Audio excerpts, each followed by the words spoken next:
Lights out on the hour.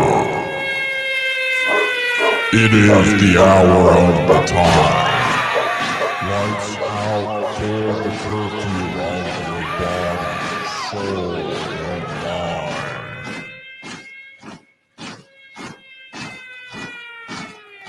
This is Richard Greaser, and you're listening to the PAZNIA Radio Network. Guitar by Claire Mooster on YouTube. Come ye masters of war. You that build the big guns. You that build the death planes. You that build all the bombs. You that hide behind walls. You that hide behind desks. I just want you to know that I can see through your masks. You that never done nothing but build to destroy. You play with my world like it's your little toy. You put a gun in my hand and you hide from my eyes. And you turn and run farther when fast bullets fly. Like the Judas of old, you lie and deceive. A world war can be won. You want me to believe, but I see through your eyes, and I see through your brain, like I see through the water that runs down my drain. You fasten all the triggers for the others to fire. Then you sit back and watch when the death count gets high. You hide in your mansion while the young people's blood flows out of their bodies and is buried in the mud. You've thrown the worst fear that can ever be hurled. Fear to bring children into the world. For threatening my baby, unborn and unnamed. You ain't worth the blood that runs through your veins. How much do I know to talk out of turn? You might say that I'm young. You might say I'm unlearned. But there's one thing I know. Though I'm younger than you, even Jesus would never do what you do. Let me ask you one question. Is your money that good? Will it buy you forgiveness? Do you think that it could? I think you will find when your death takes its toll. All the paper Bitcoin you made will never buy back your soul. And I hope that you die and your death comes soon. I'll follow your casket by the pale afternoon. And I'll watch while you're lowered down to your deathbed. And I'll stand over your grave till I'm sure that you're dead.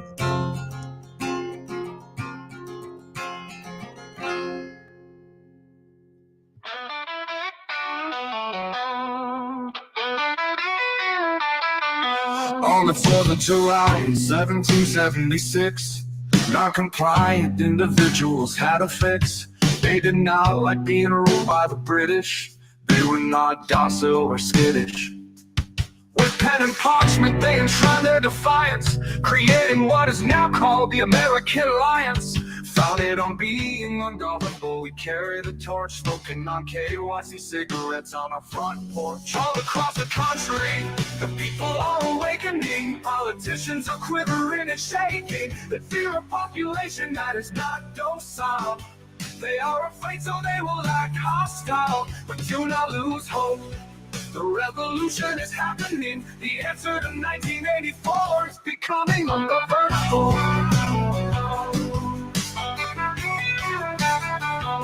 Drive without your seatbelt. This is what winning looks like. Take back your pride. Embrace freedom. Do not hide. Only fools follow the rules. All across the country, the people are awakening. Politicians are quivering and shaking. They fear a population that is not docile. They are afraid, so they will act hostile. But do not lose hope. The revolution is happening. The answer to 1984 is becoming ungovernable.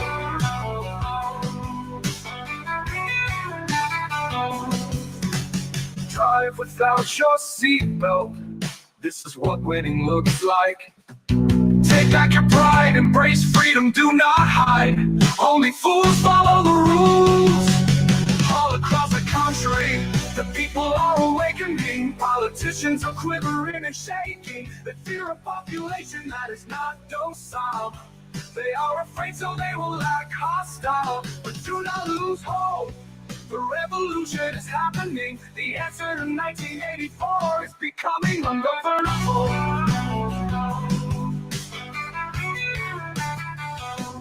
Now is the time to celebrate the past by ushering in a new freedom that will last. Adopting a mindset that the rulers are tools, embracing reality instead of psyops by CIA fools. The future is bright. Let your feet fill with hope.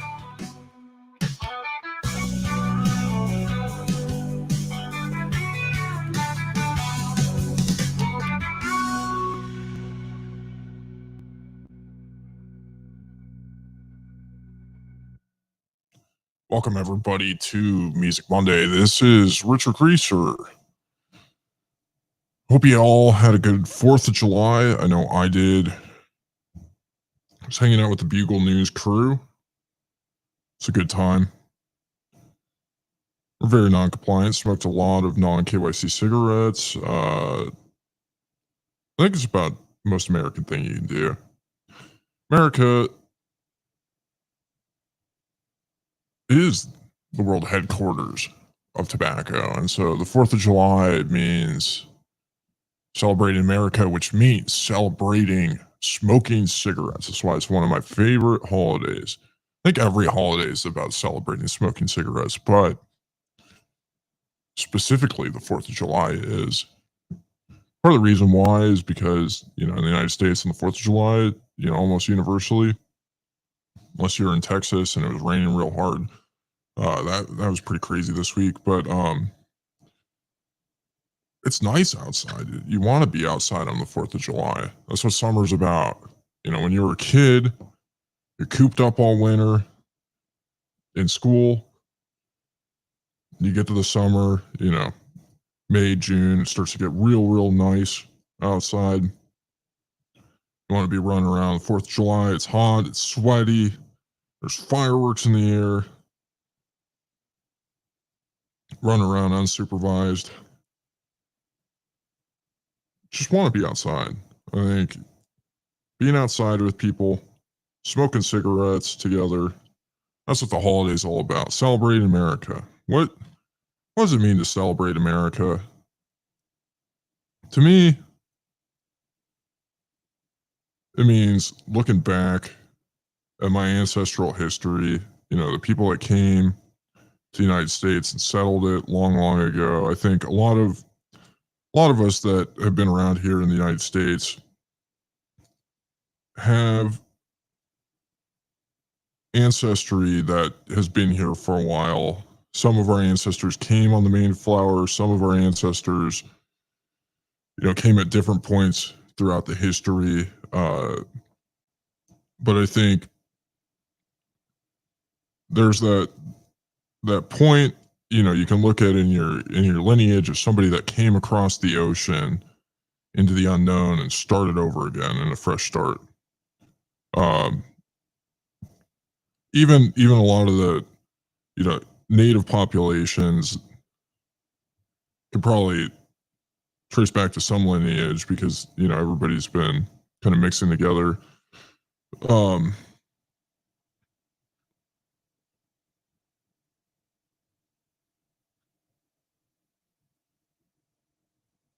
yeah,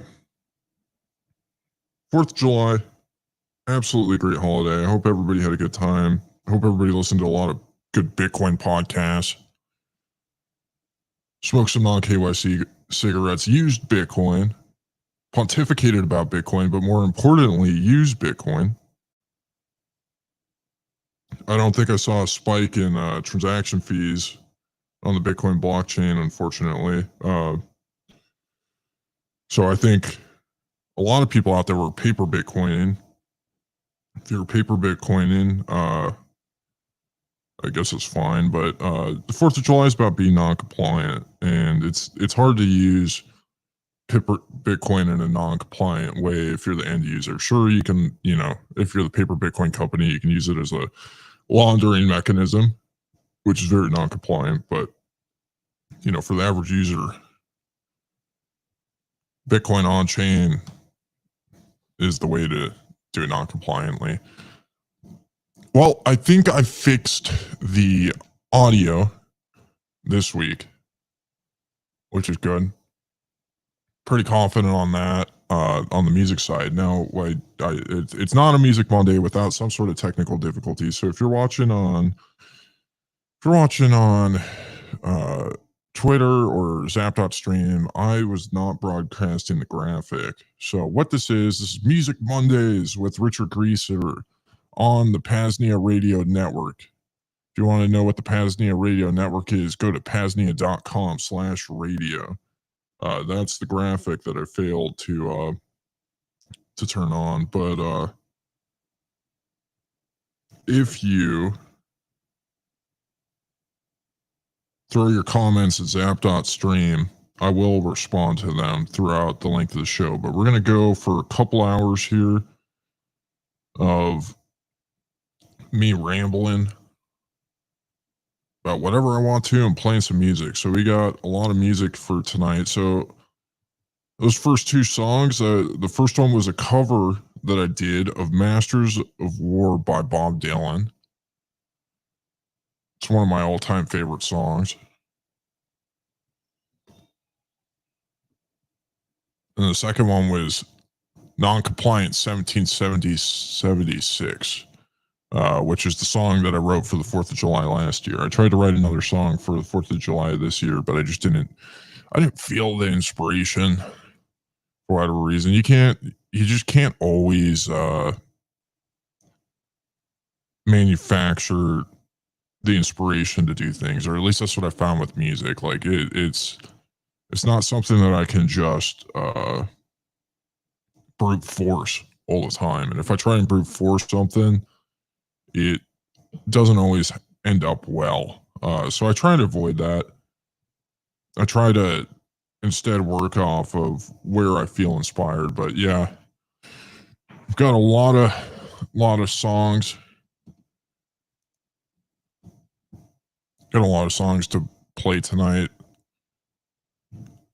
Got a lot of cigarettes to smoke. So typically what I do is I'll play a song, I'll go smoke a cigarette, go pace outside, come back in when the song's over, get at it again. But yeah, let me know in the chat on Zap.stream, how was your 4th of July? How many cigarettes did you smoke? Were you a good American? Were you a real American? Were you a fake American? Were you vaping? If you're vaping, you belong in El Salvador. We're going to deport you to El Salvador.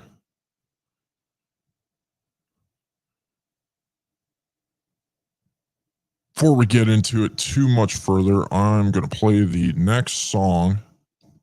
I'm going to go smoke a cigarette.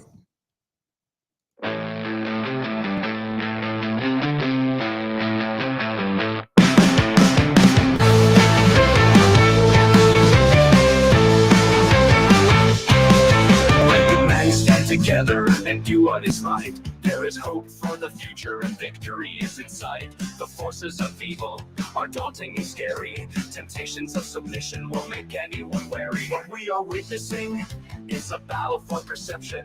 All they have is dishonesty and deception. They want you to be tired, afraid, and alone. Their control disappears in the face of backbone. There is no way to control population that is ungovernable. People are dangerous when they choose dignity over being comfortable. When you realize how much there is to lose, all you can do is stand your ground and refuse. All around us are people with brains dissatisfied with settling for living in chains. Inside them is a primal hunger for something more than settling for compliance and being a whore. When things become difficult, do you want to cower and hide? Or will you embrace adversity and take it in stride? To die with dignity is preferable to being a slave. History will look kindly on those who choose to be brave.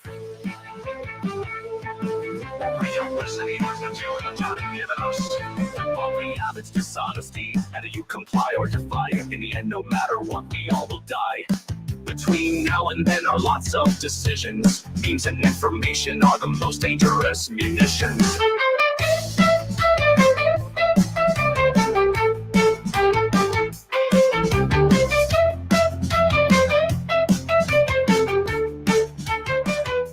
There is no easy path forward, whether you comply or defy. In the end, no matter what, we all will die. Between now and then are lots of decisions. Memes and information are the most dangerous munitions.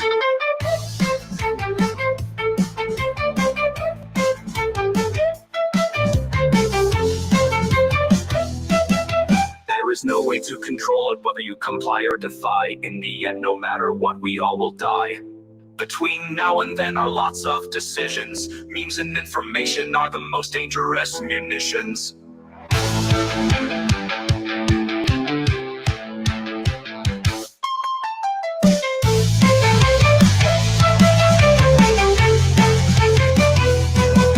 All around us are people with brains dissatisfied with settling for living in chains. Inside them is a primal hunger for something more than settling for compliance and being a whore. When things become difficult, do you want to cower and hide? Or will you embrace adversity and take it in stride? To die with dignity is preferable to being a slave. History will look kindly on those who choose to be brave. When times become difficult, we are faced with opportunity to invest in each other, take care of our community. The soul needs healing in a world that is chaotic. Our pain has purpose, allowing us to be more than robotic.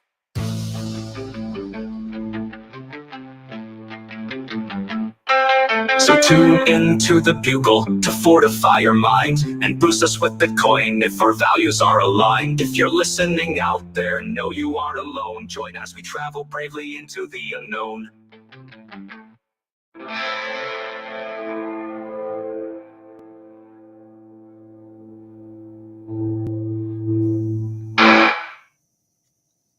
Alrighty, so what I wanted to talk about tonight, I wanted to talk about how perception, public perception is created, how it's manufactured.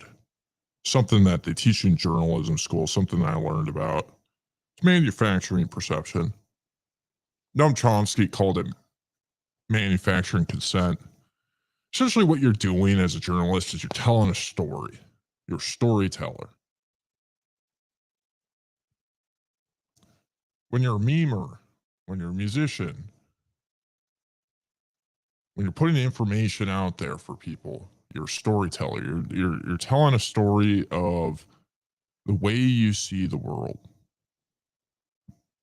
When people hear the story, it influences the way they think of the world in a positive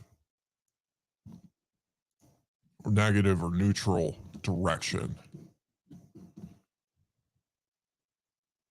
That's why I like doing stuff with music, because I think music's one of the most effective ways to tell a story, to tell a compelling story. I've been moved by music.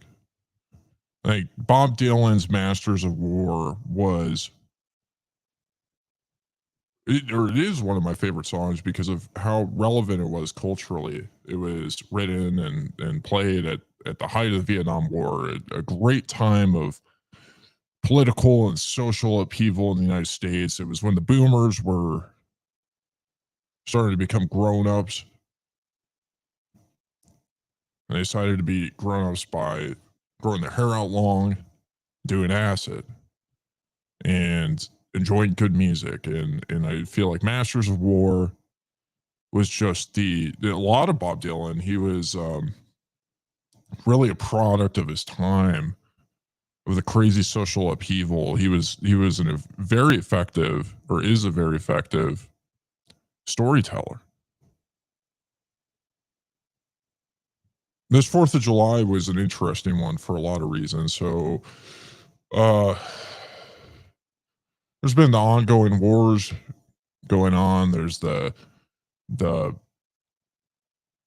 culture war in the United States. There's a very active, hot culture war in the United States. You got a lot of people jockeying for control. There's a culture war happening in Bitcoin right now. You've got the Nazis and the communists. Like there's these culture wars happening globally, as there's a lot of social upheaval due to the fact that people are realizing that Bitcoin has won. They're coming to that conclusion that fiat's dying, Bitcoin has won. As a result, things are chaotic. Everything's moving and changing. Different groups seem to be gaining more control. You've got the paper Bitcoiners coming out of nowhere, becoming a very culturally dominant group. We all know that in Vegas next year at the Bitcoin conference, it's going to be the paper Bitcoin conference. That's going to be the topic.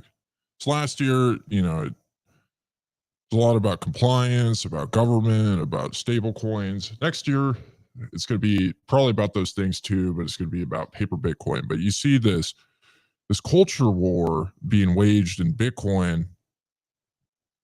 You've got a lot of different groups out there. You've got people that believe in privacy. You've got people that believe in NGU at all costs. You've got people that believe in that relay policy should be ran a certain way. You've got people believing that Bitcoin development should be done a certain way. You've got everybody with their different layer 2 proposal. There's a very real and serious culture war that's happening, and you've got a bunch of different Bitcoin podcasters kind of jockeying for narrative control in one direction or another. I'm trying to present to you that you should run this Bitcoin implementation, that you should filter transactions, or you should spam the network. The podcasters are fighting with each other. Bitcoin podcasts are the front line of this culture war. And I would argue that Bitcoin at this point in history is very culturally relevant. It's one of those areas, like socially, that really, really has an outsized impact on the future, whereas a lot of the other ones don't. Like if you're out there and you're arguing about gendered bathrooms or whatever, which a lot of people have been doing, you're arguing about politics, I'd argue it doesn't matter that much. Might feel like it matters in the moment, but ultimately I don't think it does. I think Bitcoin is the center of the cultural battle that matters.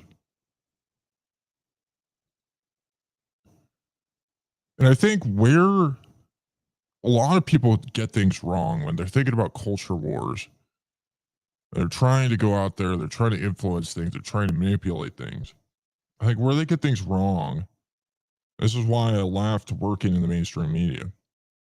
is because the mainstream media was all about dominating other people, trying to get inside people's brains and tell them how to think. We do the thinking for you. That's what the media tries to do. My philosophy on things is that you're an individual and you should do the thinking for yourself at the end of the day. And so, the story I'm trying to tell is not to do anything specific other than to read Atlas Shrugged twice a year, listen to 40 hours of Bitcoin podcasts, and smoke cigarettes.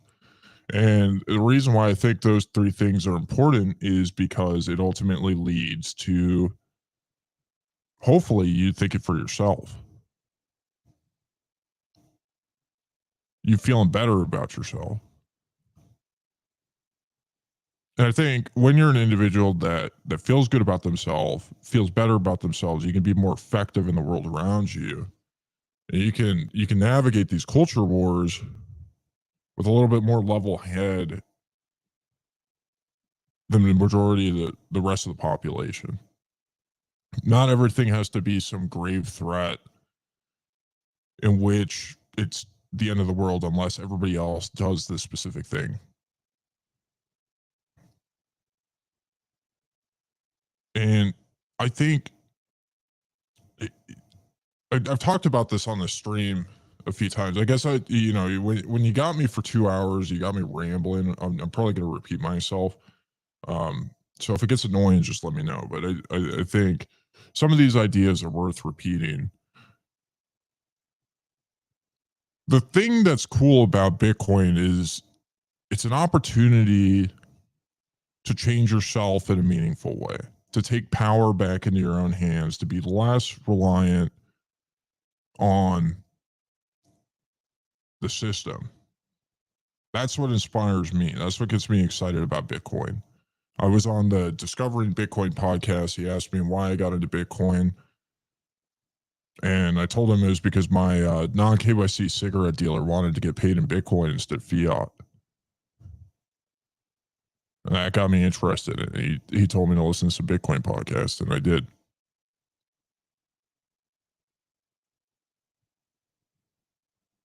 Then I became a Bitcoin podcaster. But for me, Bitcoin was a huge part of this journey of coming to believe in myself.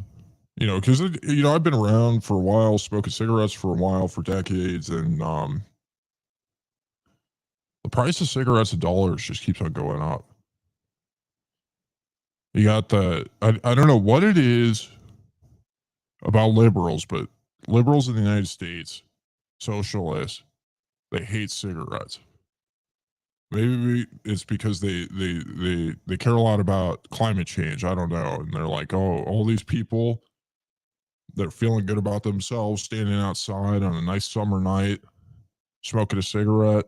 That smoke is bad for the climate. I don't know if that's their justification why they want to ban it and make it as miserable as possible to smoke. Maybe it's they don't like people that think for themselves. I don't know, but it's annoying.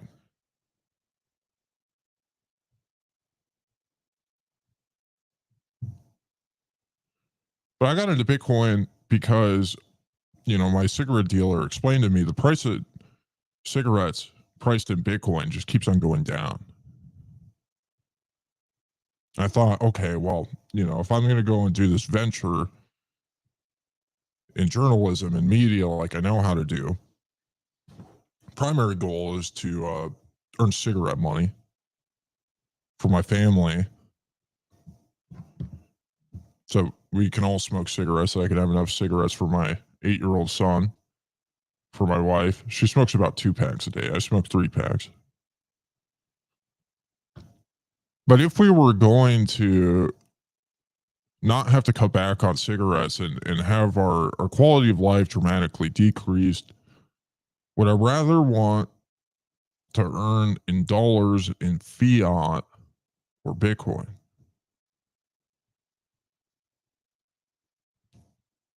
It was an easy answer, really, really quickly.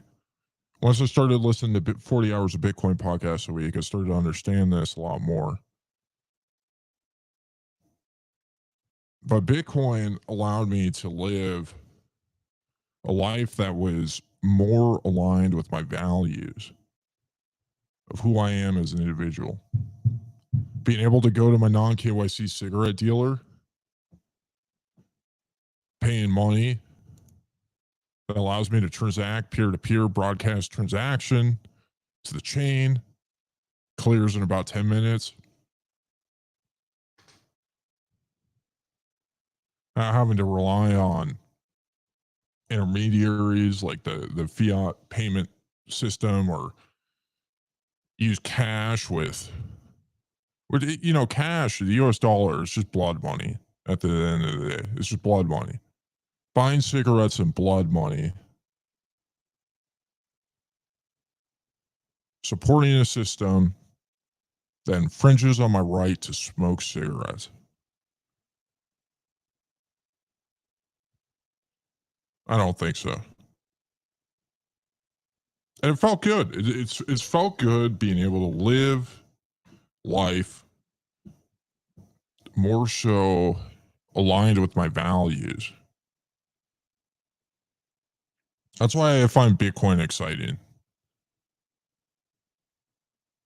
And everybody has a different reason why they find it exciting. Sometimes some are really, hyped up on the being able to actually increase your net worth and spending power at a time when the McDonald's dollar menu has disappeared.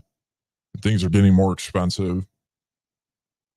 It's a powerful position for a lot of people. I think that's why a lot of people get excited about paper Bitcoin is they're excited about the ability to outperform inflation or the promise of being able to outperform inflation. But at the end of the day, Bitcoin doesn't really change the world unless you first change yourself. And I think this is a good motto. If you're going out in the world and you want to see a change, and you're just a dumpster fire of an individual that doesn't feel good about themselves, they're not going to be effective at changing anything because you haven't even been able to change yourself. So that's what I really care about at the end of the day. With the stories that I'm telling, with the music that I'm writing, is trying to present that image that you as an individual should grow. You should feel better about yourself.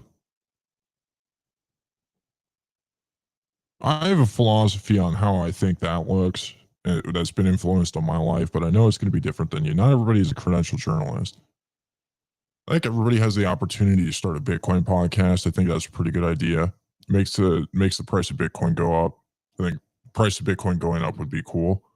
For reasons other than paper Bitcoin.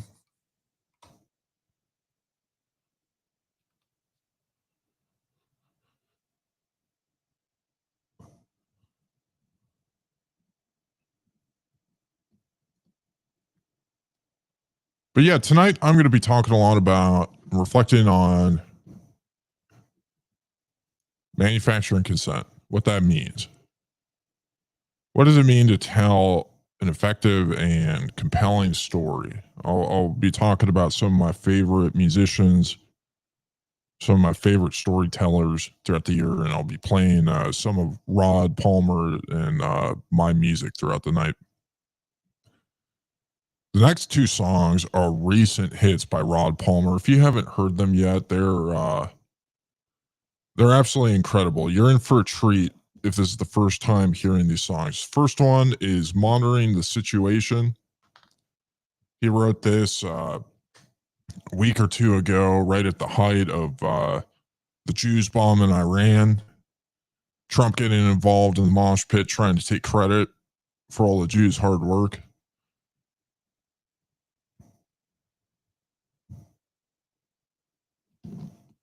That's a good one. We're rolling this. I'll smoke another cigarette and I'll be back. Well, real quick. The second song is Don't Rehypothecate My Heart. Both absolute bangers.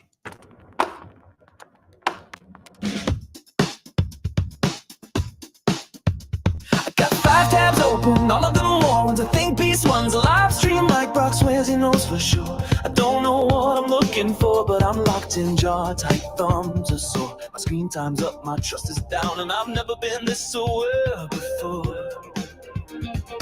Israel's trending, Ukraine's flaring, Bitcoin's dumping, oceans rising. TikTok girl just posted crying, I think she might be right.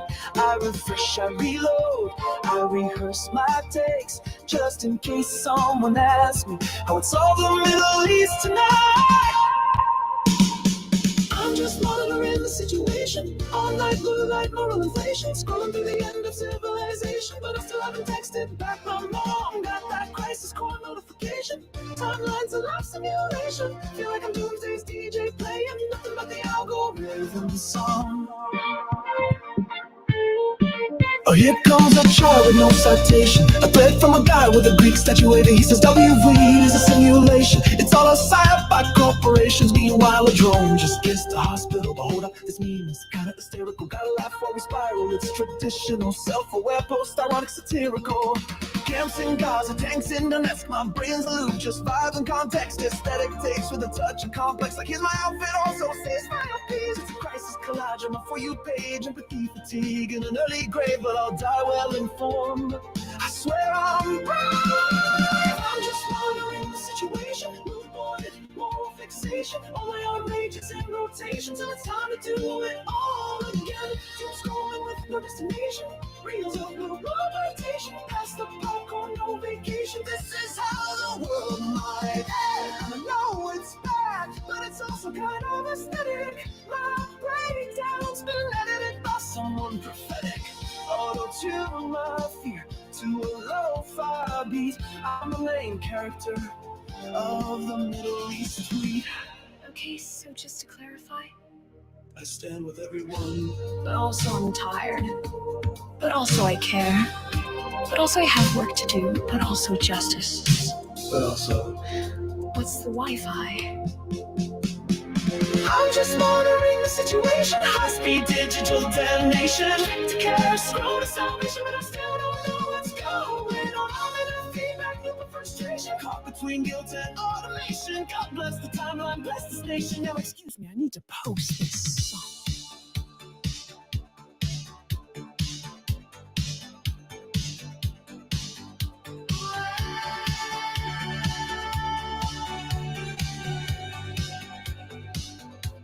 I met you on the Nasdaq in late July.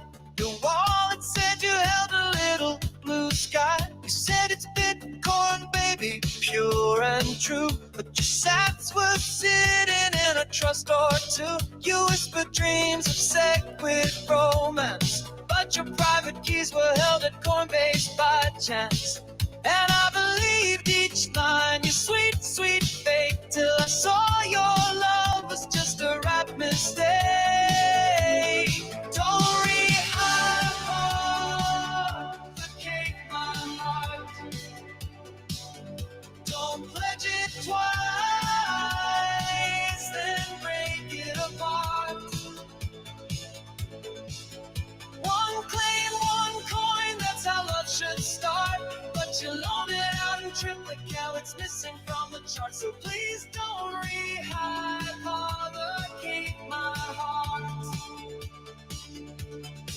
You said it's backed 1-to-1, no stress, but your ledger looks like Celsius in a dress. There's 10 of me in line for that same set, and they're all in love with an NFT or a futures contract. I gave you cold storage, gave you my trust. You gave me IOUs and called it lust. Your love's like tether stable till it ain't. Now my emotions trade with leverage I just can't sustain. Don't rehypothecate my heart.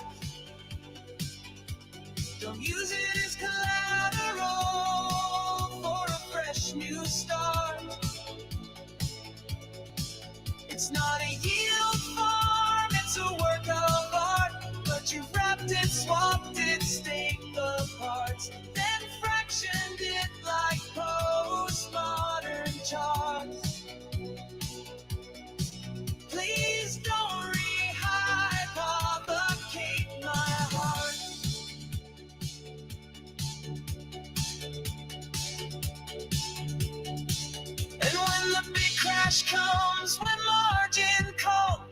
When Block 5 burns and Mount Gox falls, will you remember that one true claim, or sell me short again in someone else's name? Don't rehypothecate my heart. I'm not a token, you can just restart. I need the real thing, not paper spark. So if you're holding me, then hold me tight. Don't let me out overnight. No, please don't rehypothecate my heart. Absolute bangers by Rod Palmer. If you want to support his music, go over to Wavelake. He's typically trending in the top 40. That's one of the easiest ways to find him. But if you put into a search engine, Rod Palmer Wavelake, it should take you to his page. Go and boost his songs. When you boost our music on Wavelake, it helps it trend, so more people see it. So that's much appreciated when people do that. I really appreciate it, because it's one of the most effective ways to just get it into circulation, to get our ideas into circulation. And I care a lot more about the individuals interacting with platforms like Nostr and Wavelake, because I just think they have opinions that matter more. Like, a lot of people are just arguing on whatever the current thing is. Something that is just like a manufactured discussion. You know, they've been given their points, and they're just kind of pick and choosing where to argue on. It's all transitory stuff culturally. If you want a good idea of the way this works, go watch South Park, because South Park does such a good job of documenting whatever the current thing was. And you go back to, times in American history where things like teaching evolution in school were the greatest threat to our society, to our culture. And that's what everybody was arguing about. And it just seems so irrelevant today. It seems so irrelevant in our cultural discussion today. And that's kind of what engaging in the current thing is. I don't really care to persuade or really talk to the people that are engaging in the current thing, because they just haven't done the work. They don't have the context needed in order to discuss anything that matters. They just haven't done the work. They haven't listened to the 40 Hours of Bitcoin podcast. They don't understand thermodynamics. They don't understand what even money is. They don't understand central banking. They don't understand this idea of Bitcoin. They don't even know that Hayek quote that everybody quotes.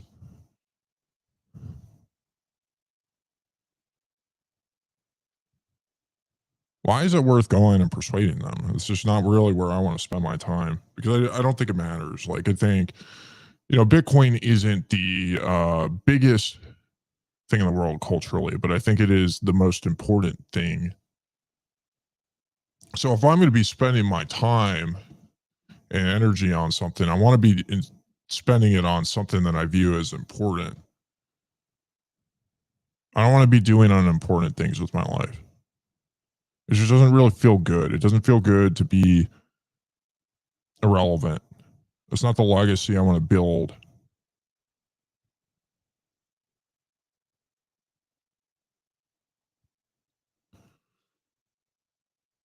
But yeah, there's a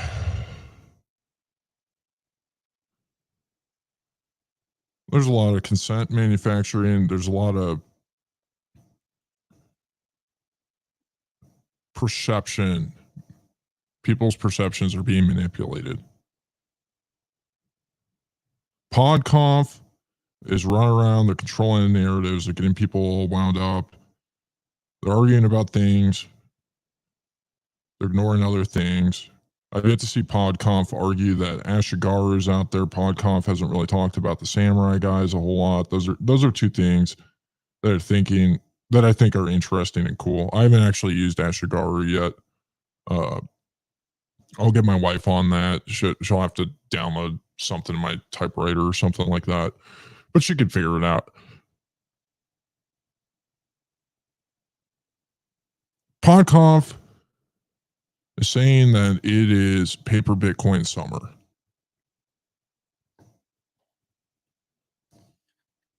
It's not paper Bitcoin summer for me.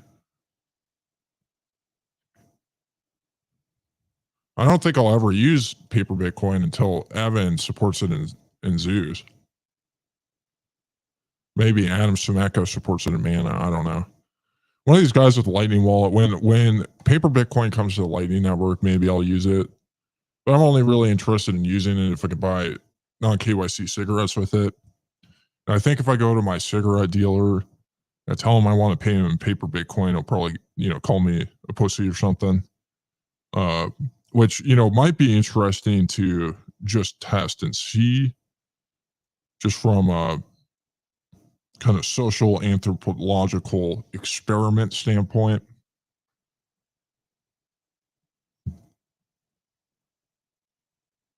But it's not paper Bitcoin summer for me. It's not paper Bitcoin for a lot of people.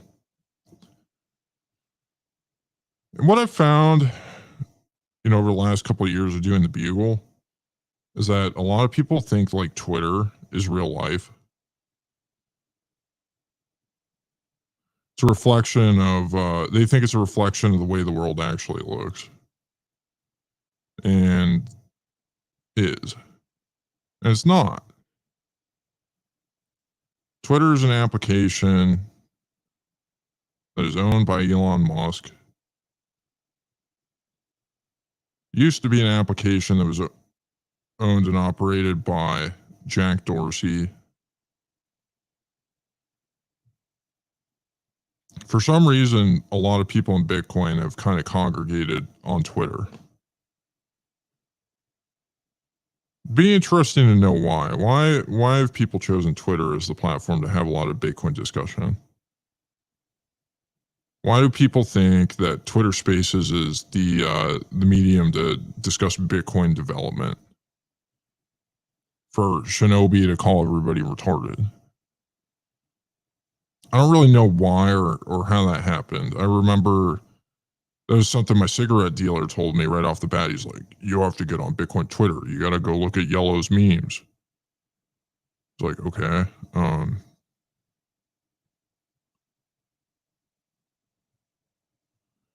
But regardless, a lot of people have used this platform to form their perception of reality. It's where they get a lot of their information. It's where they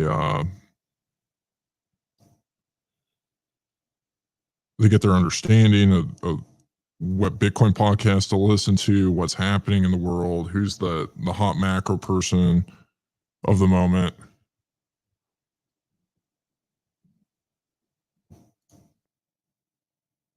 Like, it's important to understand what that all means. To be on a platform like Twitter, having your understanding of the world get skewed in a certain way. Some people it's Nostr. Some people say Nostr's better. I think Nostr's pretty cool. But I think it has some of the similar challenges of, you're on these online platforms, you're trying to understand the way the world works. Can't really prove that any of the people that you're interacting with is real. You don't know why the information you're receiving is being presented in front of you. There's controls on it all to manipulate both of those things. Very powerful tools for manipulating information. If you're listening to this, you're probably not one of the individuals controlling how that information is manipulated. At the end of the day, you can try and post information on there and be a participant in the platform, but you don't have the power to actually manipulate and control that information. So I think it's important to know all of this. There's been a lot of people that have been frustrated. They've been upset with. So the boomers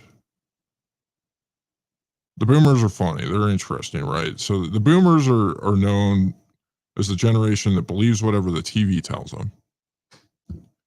And kind of the evolution of that and update on that. Not only do they believe everything the TV tells them, they believe everything that Facebook tells them.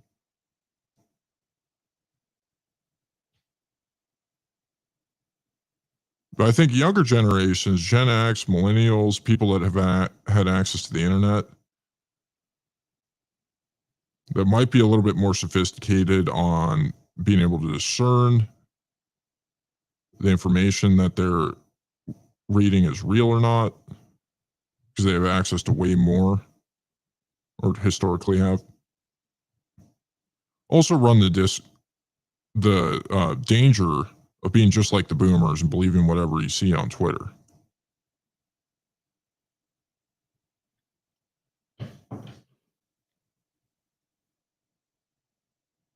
Information is one of the most important currencies in the world to control. When you think about a time of war, which we're in right now, we're in multiple wars. There's culture wars, there's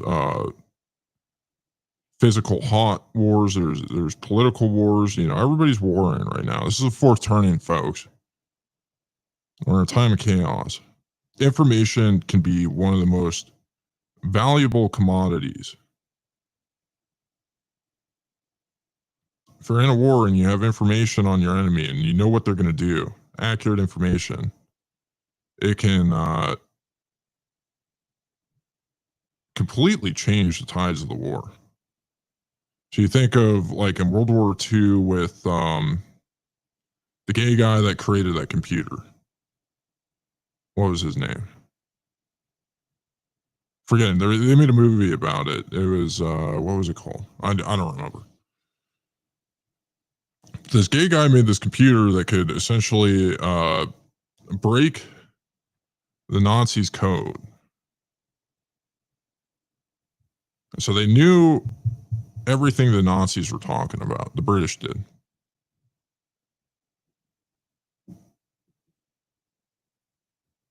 It gave him an edge on the war.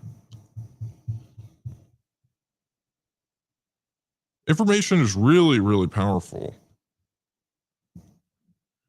If you know what's going to happen in the market, and you can place your money in a specific way, and other people don't have that information, you can make a lot of money if you can move ahead. This is why Nancy Pelosi is so rich. She has access to powerful information. Trump's doing this with meme coins right now.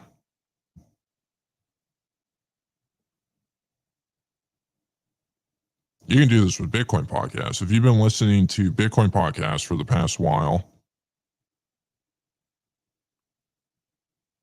you've been way ahead of the curve of the general society, which is just figuring it out. They're out there hearing about Bitcoin on the TV. All their friends are buying it.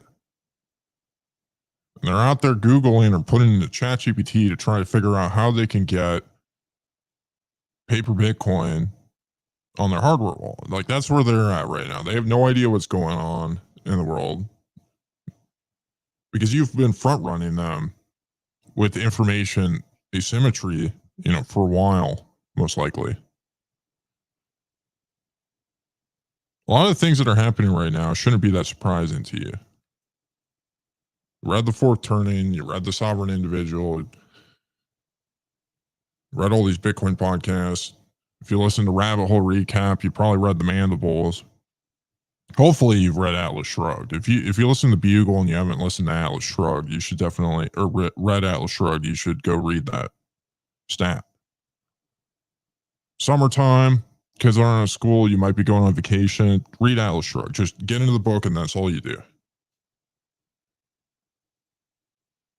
The things that are happening in the world around you shouldn't be surprising.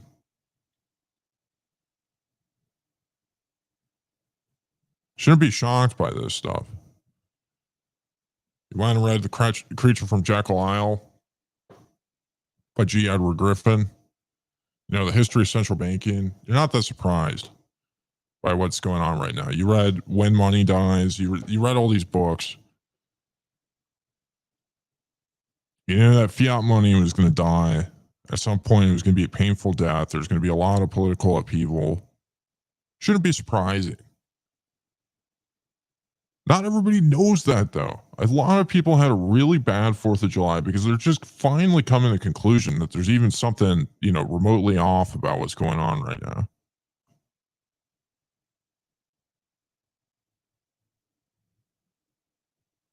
They've been ignoring it. They've been watching their sports ball, eating their pizza,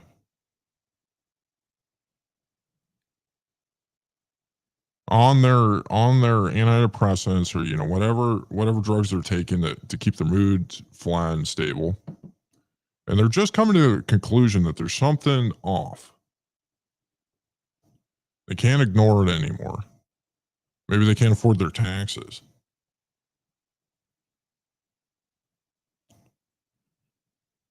Maybe they're Googling how to try to finance a meal at McDonald's because they got rid of the dollar menu. I don't know. Maybe they're getting evicted from their houses and they're just realizing now they're getting their car repossessed. They're realizing, something might be off. The boomers told me if I went to college, everything was going to be good. I'd be able to make money and be able to buy a house.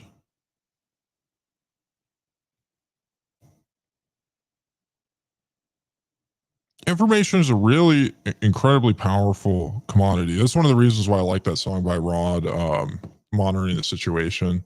It's been a meme. A lot of people have been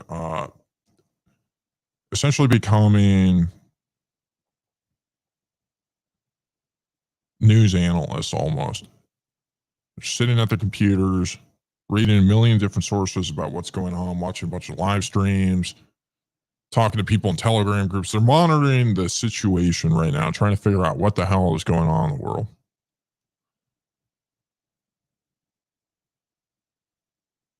They're kind of like weather chasers, but they're more so chasing information on the internet than they are going around chasing tornadoes in their cars. But it's a similar idea. It's an exhilarating feeling to try and figure out what the hell is going on when the Jews are bombing Iran.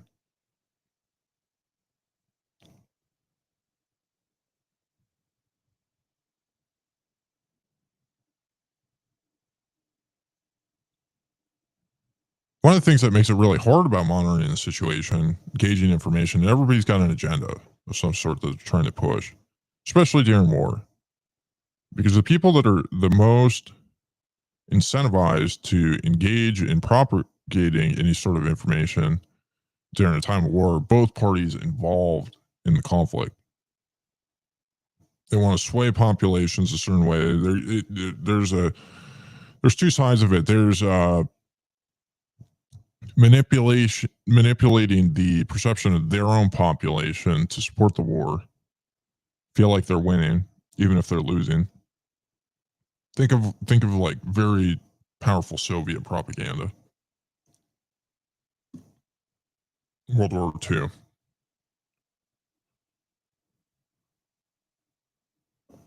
But then there's also an attempt to try and demoralize the other side.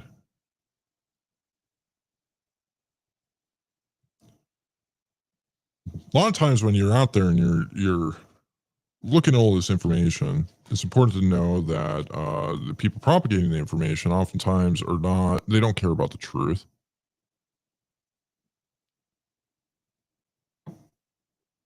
They care about persuading you and making you think a certain way.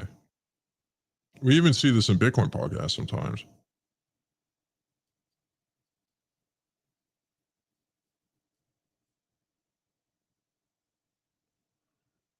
I try to avoid that. I try to avoid too many like prescriptive solutions, other than like the three pillars that I mentioned earlier: smoking cigarettes, reading Atlas Shrugged, listening to 40 hours of Bitcoin podcasts a week. Because I think people are individuals, and you have to treat people like individuals. That they're adults and they should be making decisions for themselves. There has to be that responsibility that's given to people to be adults, or they never will be. They'll be like the boomers. The boomers think they're adults, but they're gambling away their children's their social security checks, their children's future at slots in Vegas. They're excited about paper Bitcoin because it resembles gambling to them, and the boomers love nothing more than gambling away their children's future by both not paying attention to what's going on and just being fiscally irresponsible on a personal and macro level.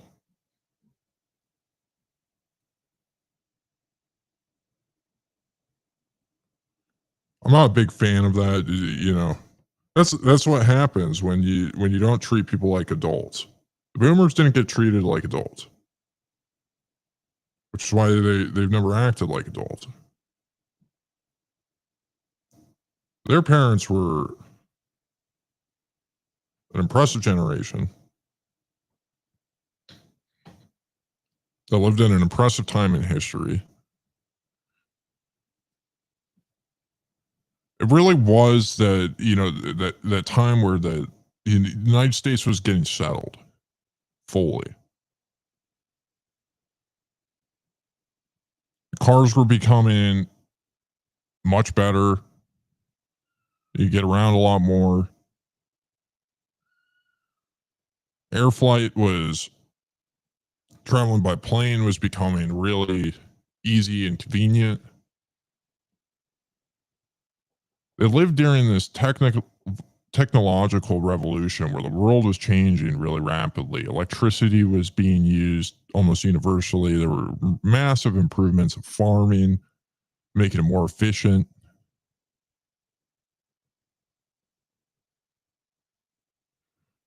A lot of the boomers' parents lived at a time where, things just weren't as certain. You had to struggle a lot more.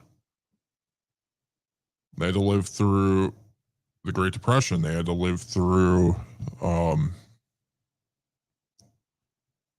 just some really turbulent times. The wars, the rationing of food, the rationing of supplies. A lot of their parents were actually the pioneers that went and settled the West.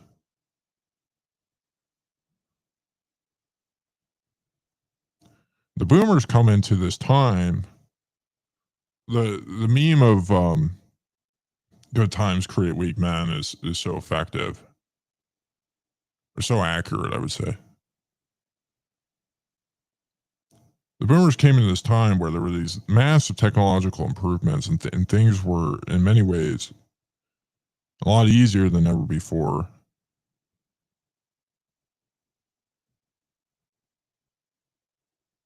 And didn't really feel the need to act like an adult.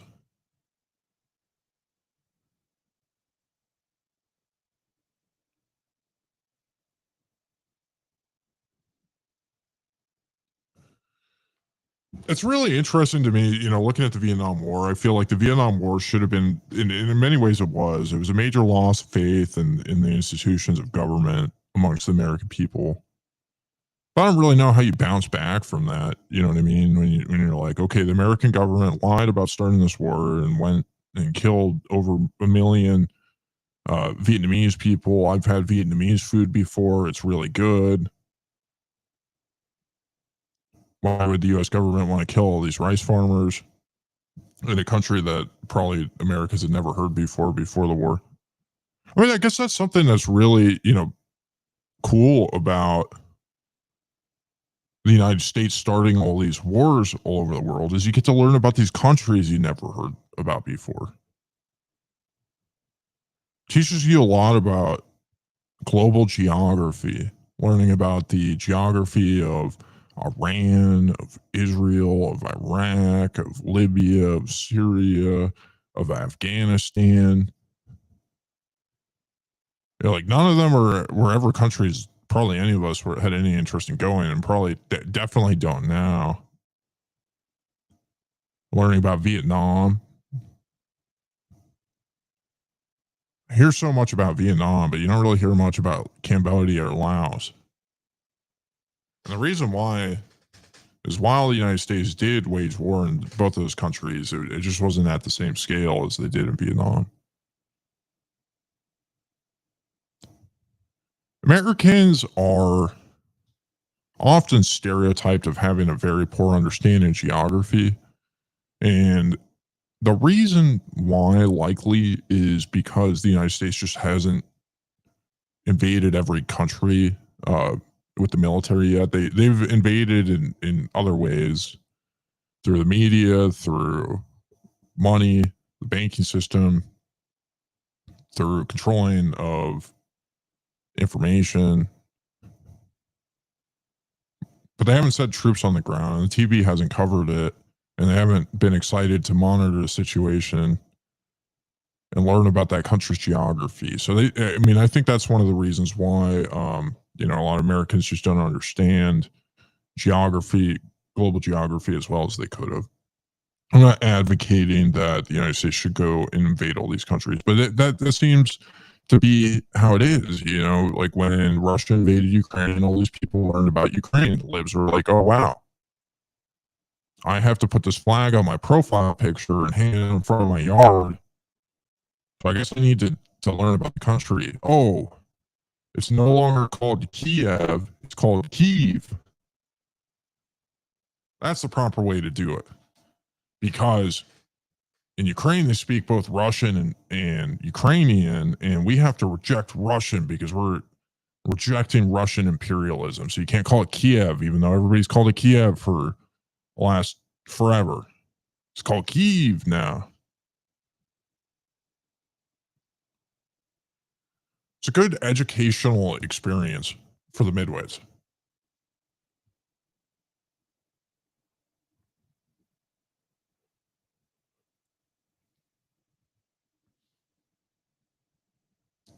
Shaping your own perception is important. It's kind of like choosing the content that you want to consume is kind of like choosing the food that you want to eat in a lot of ways. And in many ways, it's just as important because which Bitcoin podcast you listen to might actually influence which food you eat, which brand of cigarettes you smoke.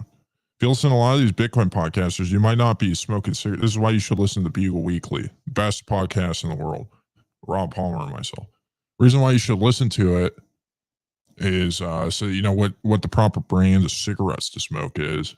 You listen to some of these other Bitcoin podcasters, you might end up vaping or doing Zyn, and both of those are gross and lame.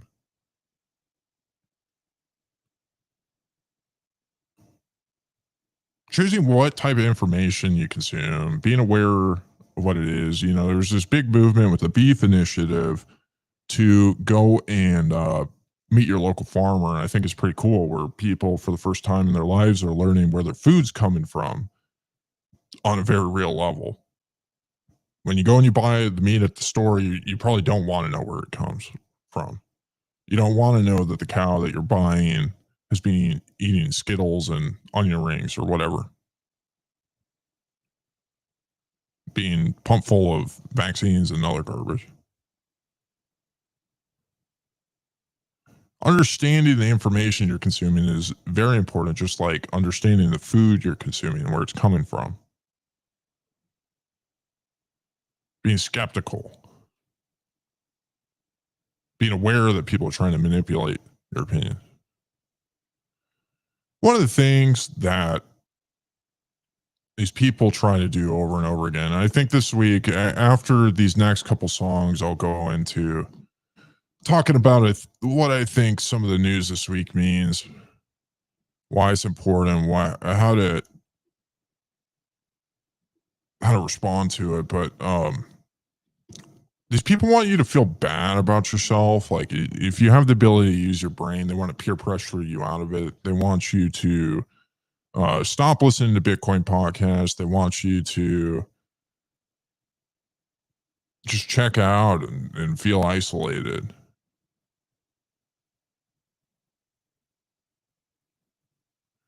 Because when you don't feel good, if you can make the people that can actually think feel bad about themselves, you're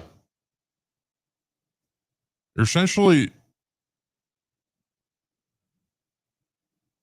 eliminating your opposition entirely.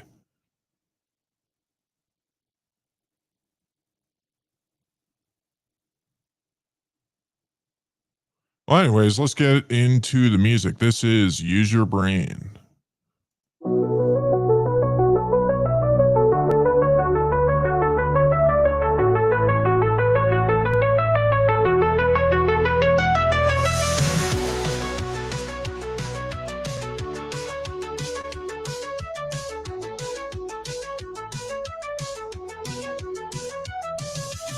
For yourself if you choose, but if you don't, you will likely lose. In a society whose chief virtue is to comply, it's always dangerous to choose to defy. There's certainty and stability that comes with trust, but learning to believe in yourself requires you to adjust. Why limit yourself to believe in silly fantasies, pretending nothing is wrong is not a good strategy. Almost everything you see is made by spooks. The world is on the verge of destruction by nukes.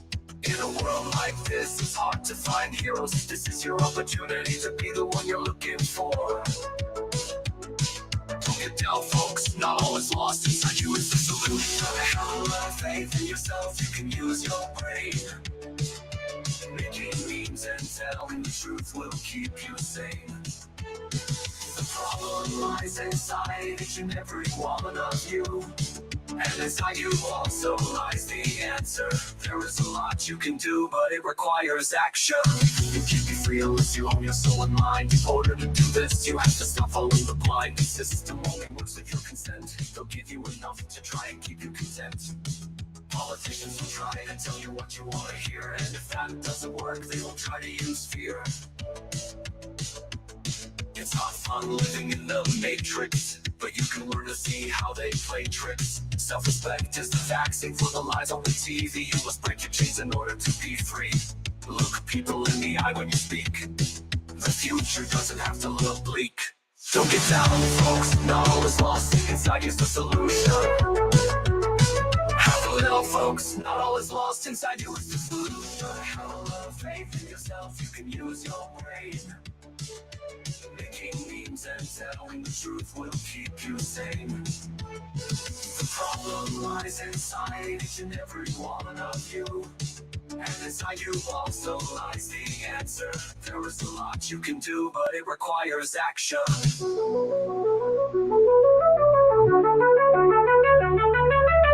Servitude is not exciting because it means self-denial. You can't buy satisfaction in the store aisle. Altruism is a tool to pull the wool over your eyes. Rejecting it will allow you to rise.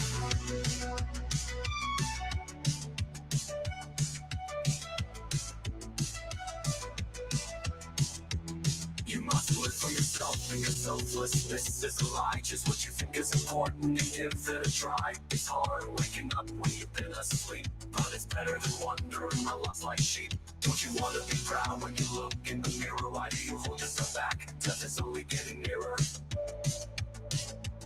Don't get down, folks, not all is lost. Inside you is the solution. Have a little faith in yourself, you can use your brain. Making memes and telling the truth will keep you sane. The problem lies inside each and every one of you. And inside you also lies the answer. There is a lot you can do, but it requires action.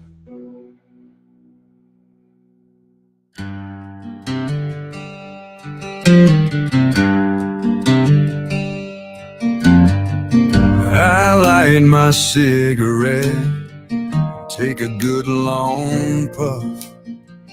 I live with no regrets, I've heard quite enough. They whisper their lies, yet still I'm immune. Pain will make you wise, I have nothing left to lose. I'm the man they warned you about, the one that gives them fear. I have no room for doubt, my direction crystal clear. I'll burn it all to the ground before I will ever submit. Can you hear the sound song of the ungovernable misfit. I won't live my life for you, nor ask you to live yours for mine. Seeking what is good and true, never wasting a moment of time. Choosing discomfort in search of something more. I'm choosing to run towards fate, not afraid to take risks and explore, doing what it takes to be great. I'm the man they warned you about, the one that gives them fear. I have no room for doubt, my direction crystal clear. I'll burn it all to the ground before I will ever submit. Can you hear the sound? The song of the ungovernable misfit. I don't care what the masses think, they don't have the capacity to use their brains. They drown their sorrows in distractions and drink, pumping garbage through their veins. They look at me and judge, maladjusted, unhappy and unfulfilled. I will stand my ground and refuse to budge as I wait for it to break so I can rebuild. I'm the man they warned you about, the one that gives them fear. I have no room for doubt, my direction crystal clear. I'll burn it all to the ground before I will ever submit. Can you hear the sound? The song of the ungovernable misfit.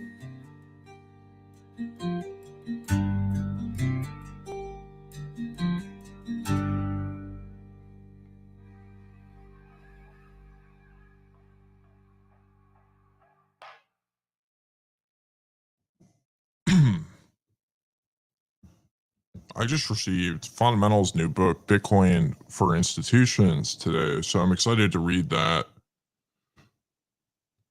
Got the hardcover, he signed it. In it, he wrote, Richard, keep it greasy, stay credentialed, never get, I don't know what this word is. Starts with a D. And then I can't read the rest of the sentence either. And it says, thank you for everything. And he's got a signature I can't read either. It's a funny thing about cursive. When I went to school, there was emphasis on cursive, and little did they teach me that when you're actually signing your name for anything, you do it in a way that nobody can read it. You just do a bunch of scribbles and try and make it look sophisticated. Fundamentals did a good job there with the signature. It was a very sophisticated signature that I can read, but it was nice to get a signed copy from Fundamentals. Check it out. Bitcoin for Institutions. I think he's teaching institutions how to responsibly paper Bitcoin, which I think is important. I think a lot of people are afraid right now that these institutions that are paper Bitcoining are going to do it irresponsibly. It's fair fear. Everybody that has ever paper Bitcoined, for the most part, has done it fairly irresponsibly so far. So thinking the trend will continue is only a fair assumption.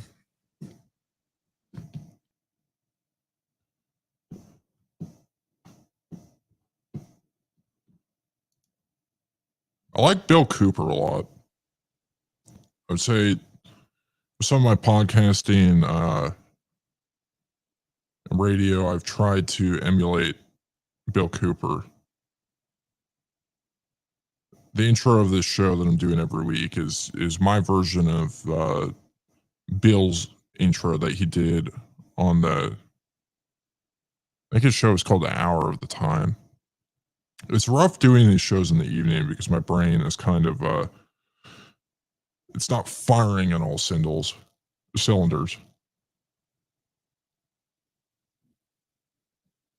Bill Cooper was like the first American conspiracy radio guy.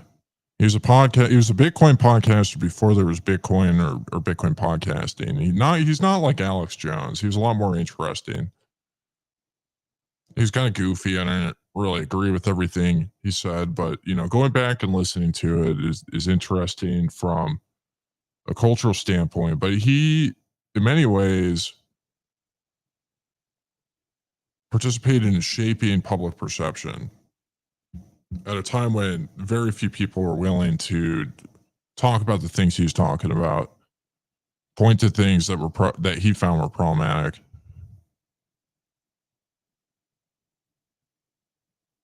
But that's why Bitcoin podcasting is important, because you've got people listening to you. You're shaping people's perception on the world. And, what we've seen since Bitcoin was created is that the podcasters have essentially been the narrative crafters on what Bitcoin is. And, when they craft the narrative, people respond and use Bitcoin accordingly.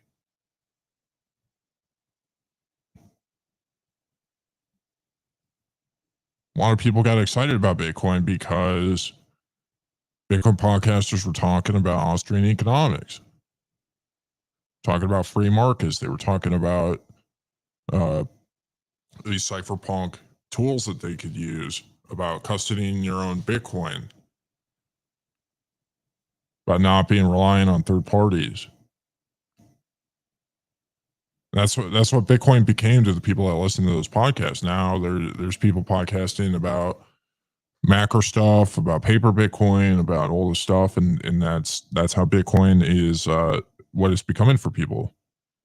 You got the mainstream media that's starting to engage with Bitcoin. For the last while, the media has been very negative against Bitcoin, and so it was the Bitcoin podcasters versus the entire media apparatus. It was, the educational institutions in this country, the academia was very anti-Bitcoin. So the Bitcoin podcasters were the ones that argue with the academics, with the Francis Coppolas of the world, the Nassim Talebs, the intellectual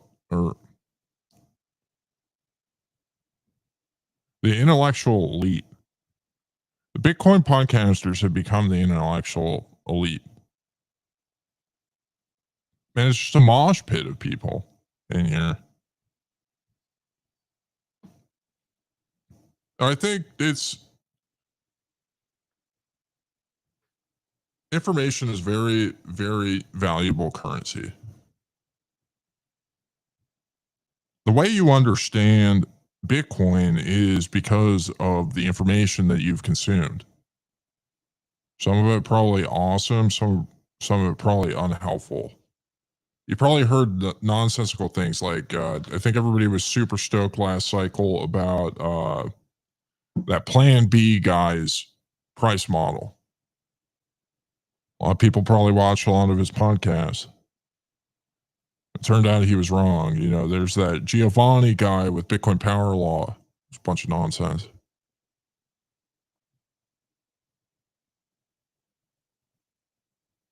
You probably heard a lot of nonsensical information. You probably heard a lot of helpful information. A lot of it probably has yet to be seen on whether it was helpful or nonsensical. But you'll find out with time. So some of you have been rug pulled by people's sponsors on podcasts.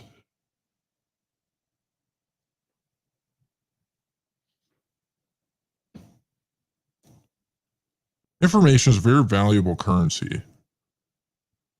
I think this is why it's really important to try and support people that are propagating information that you appreciate. So it's important to go and support the Bitcoin podcasters when you can. But I just wanted to tell a story real quick before we get back into the music, get back rolling into this. 1938, a radio station decided to play an audio production of The War of the Worlds by H.G. Wells. It's a very fascinating story for a lot of reasons. I remember hearing this when I grew up. It's a cautionary tale of trust in the media and just an example of where completely false information could be broadcasted to you. Here's the Wikipedia article. The War of the Worlds was a Halloween episode of the radio series The Mercury Theater on Air, directed and narrated by Orson Welles as an adaptation of H.G. Wells' novel The War of the Worlds, written in 1898. That was performed and broadcast live at 8 p.m. Eastern on October 30th, 1938, over the CBS network. The episode is infamous for inciting panic by convincing some members of the listening audience that a Martian invasion was taking place, though the scale of panic was disputed, as the program had relatively few listeners. I'm sure it had a lot of listeners that night.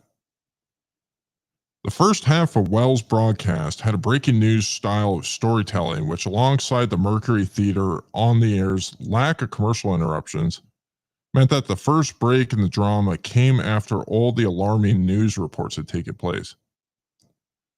Popular legend holds that some of the radio audience may have been listening to Chase and Samber Hour with Edgar Bergen on NBC and tuned into the War of the Worlds during a musical interlude, thereby missing the clear introduction indicating that the show was a work of science fiction. Modern research suggests that this happened only in rare instances. In the days after the adaptation, widespread outrage was expressed in the media.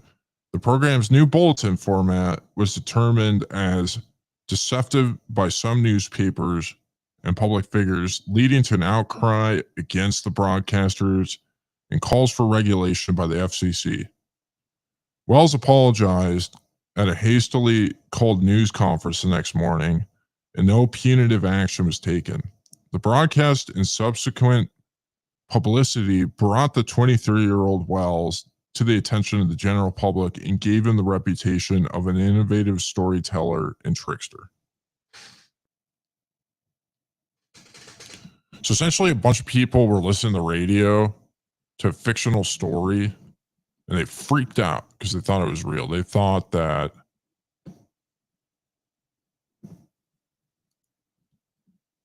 the Martians were invading Earth.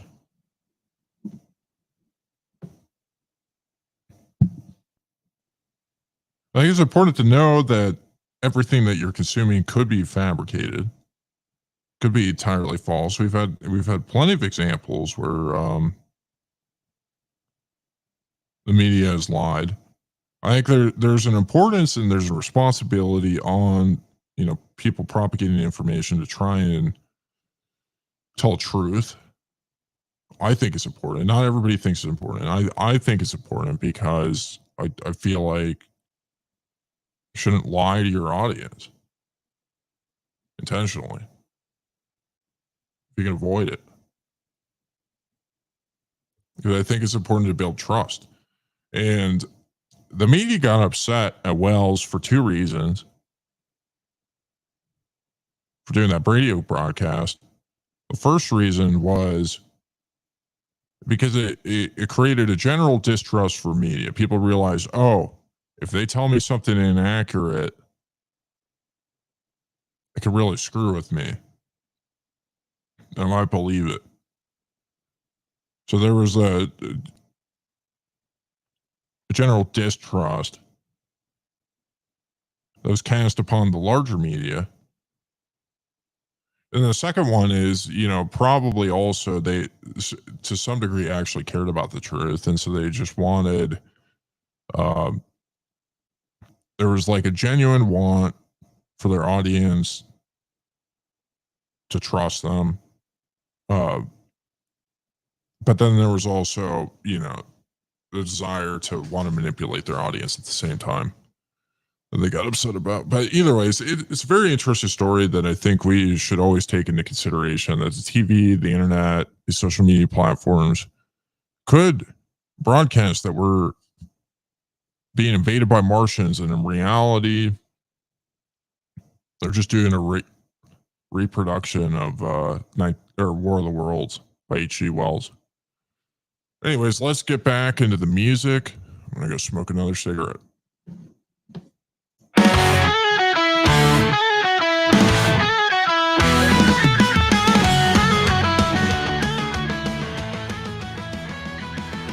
Basketball shorts and combat boots, relics of a bygone youth. Mourning is a part of living. Getting old is not forgiving. Those days may be gone, but new ones lie ahead. This is just another dawn. There's no need for dread. But it kind of sucks getting old. You're grown, but you still do as you're told. Days are getting shorter as time goes by, passing quickly and you don't know why. It might be hard to grasp this truth. This is the funeral for your youth. If you had known then what you know now, would you do it again? Or did you forget somehow? The struggle to find direction, a pursuit to achieve near perfection, the pressures you could have lived without, and so many days filled with doubts. Being young is being naive, but it set the groundwork for you to achieve. Days are getting shorter as time goes by, passing quickly and you don't know why. It might be hard to grasp this truth. This is the funeral for your youth.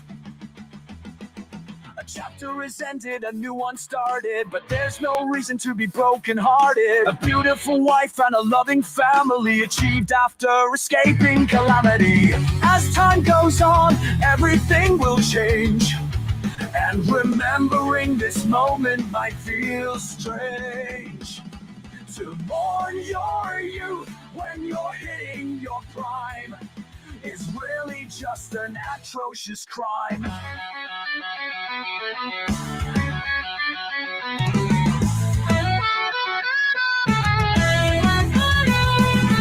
You're not a geezer, you're only 30. There's not reason to feel ill insecurity.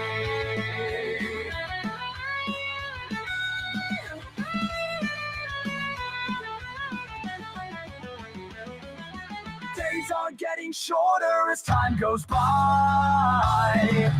passing quickly and you don't know why. It might be hard to grasp this truth, but this is the funeral for your youth. No. Basketball shorts and combat boots, relics of a bygone youth. Mourning is a part of living. Getting old can be forgiving.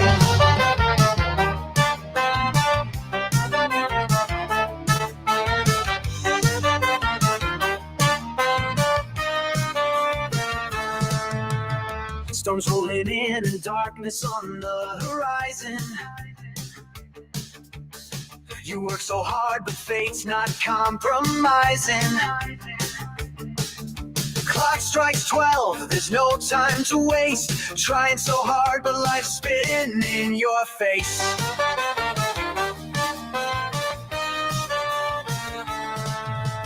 Nights without sleep, you can rest when you're dead. Don't be friends with sheep, you have to use your head. Living in a circus is not good for the soul, but being driven by purpose will teach you what you need to know. I know it feels like it's all falling apart. There's no ignoring that aching in your heart. But you can't be found found until you're lost. To really live, this is just the cost.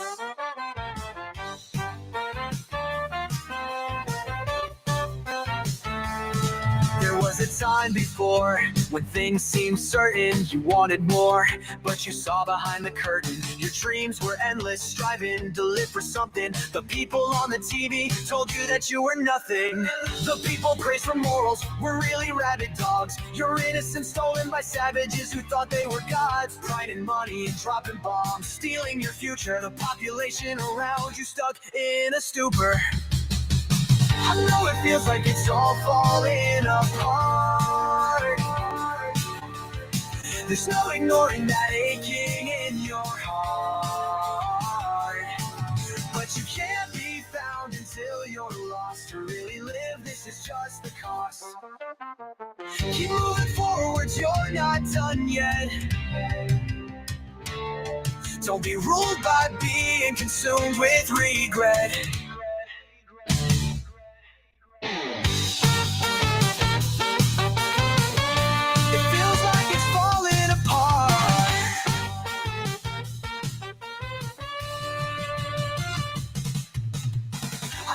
Feels like it's all falling apart. There's no ignoring that aching in your heart. But you can't be found until you're lost. To really live, this is just the cost. If you're lost, you will be found. Place your feet on solid ground. I know you're scared, but you're not alone. We'll go together into the unknown.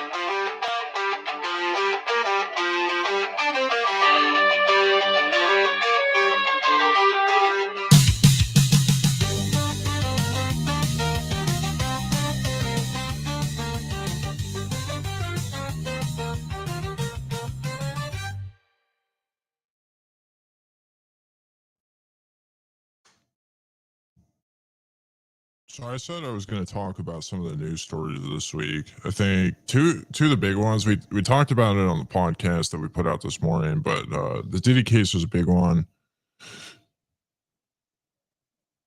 White House, Trump administration came out about some more stuff about Epstein. They said there was no client list.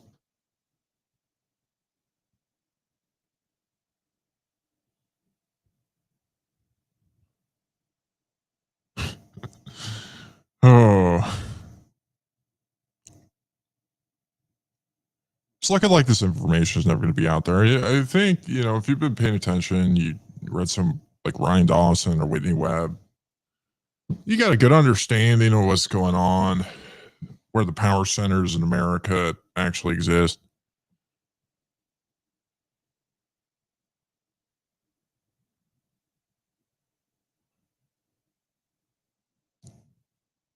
It's important to know what to do with that information. I feel at the end of the day, like why do you need information? Like this is something people haven't really figured out with access to the internet entirely yet. I don't know if I figured it out entirely yet, but why is information important? It's important because you take action on the information. Information leads to decisions. That's the purpose of it. Information isn't just meant to like numb out and entertain. And I think that's where, a lot of people get stuck in this. Like, they're monitoring the situation. They're looking at the war. They're looking at who's bombing who. They see it as some sort of like entertainment. Like it's sports ball for them. It's like the UFC like gladiator match, but instead it's this brown country against this brown country, or this white country against this brown country.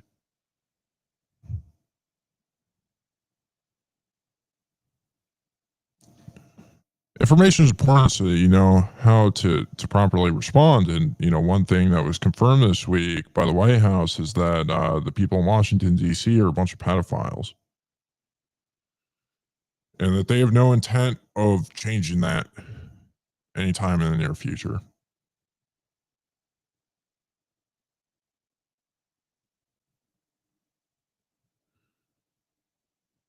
Choose what you would do with that as you will. Well, that's the information I'm seeing this week. Wrote a song about Virginia Giuffre. She was, or Giuffre, I can't ever remember how to pronounce her name. I think her name before she changed it was Virginia Roberts. So if you listen to any podcast discussing her, who she was, they're a little bit dated. It'll say Virginia Roberts, but she quote unquote killed herself not that long ago. She was the most important, in my opinion, Epstein witness. They were calling out a lot of these people, naming people that were involved in the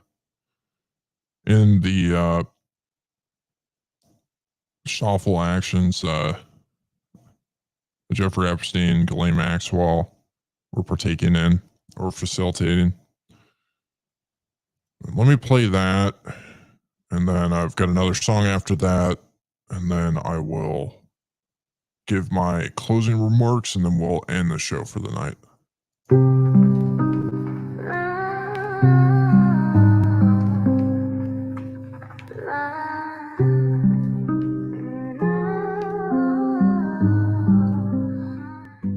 Standing up to power, championing the truth, trying to bring to justice the ones who stole her youth.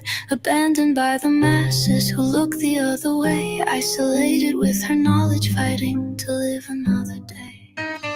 Walking into courtrooms that are riddled with lies, facing down the ones who have darkness in their eyes, trying to move forward to do the right thing, destroyed by the consequences that it brings.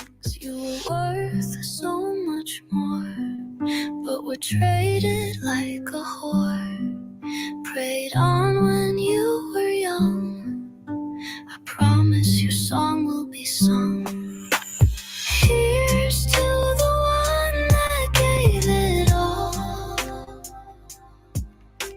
face down danger and stood tall,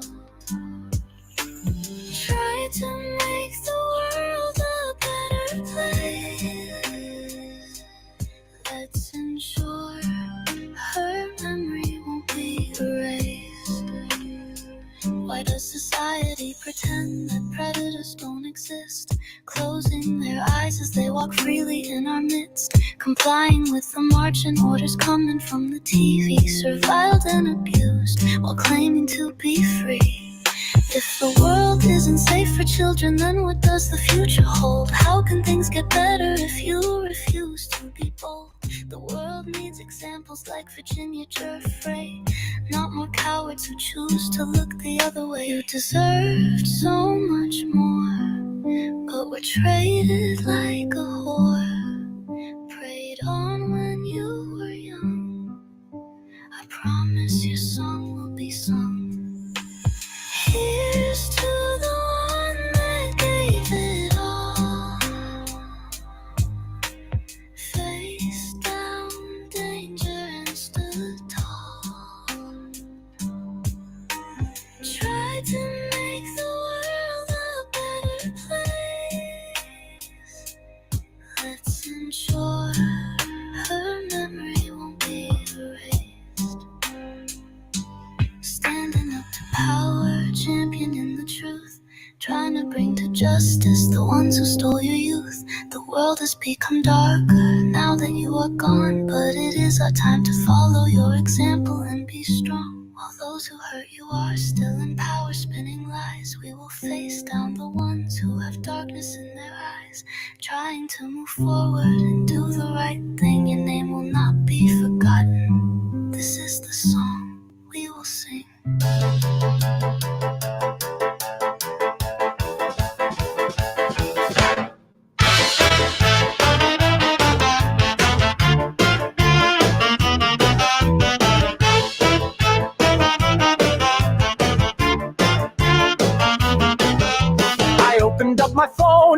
late one night, saw David tweet and was ready for a fight. Steam came out my ears, saw what I needed to do. Plebs liking his tweets, unable to see what is true. I'm gonna make the scammers cry. I'm crafting my reply. I'm grumpy and I don't care. I wanna pull out my hair. M-Nav is so lame, I'll never play that game. I'll sit on my high horse and unstoppable force. I'm grumpy and I don't care. I'm coming, so you better prepare.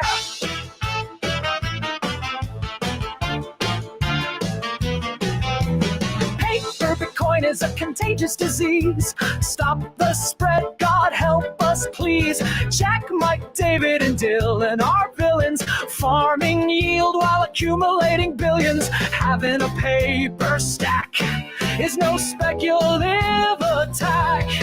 I'm grumpy and I don't care. I wanna pull out my hair. M-Nav is so lame, I'll never play that game. I'll sit on my high horse and unstoppable force. I'm grumpy and I don't care. I'm coming, so you better prepare.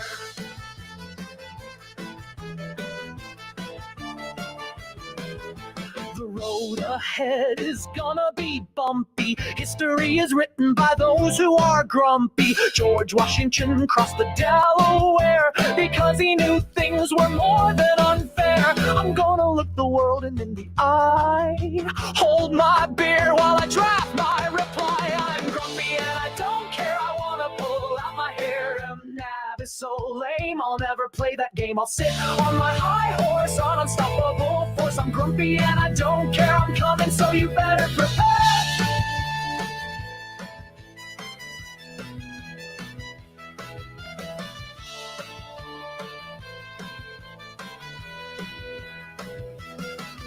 Ollie seen the timeline calling out all the slime scrolling through my feed, horrified by what I read. Influencers are now finance bros, pod testers hired as CEOs.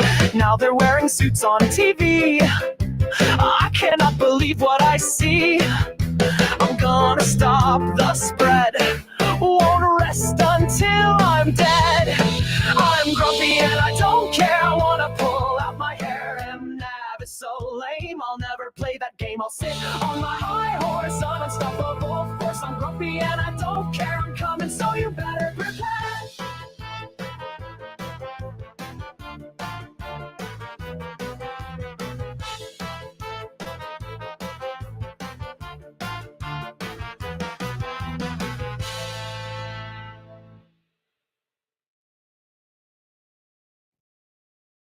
That last song, I'm Grumpy, that was a fun one. That Ron and I are working on Paper Bitcoin the musical right now.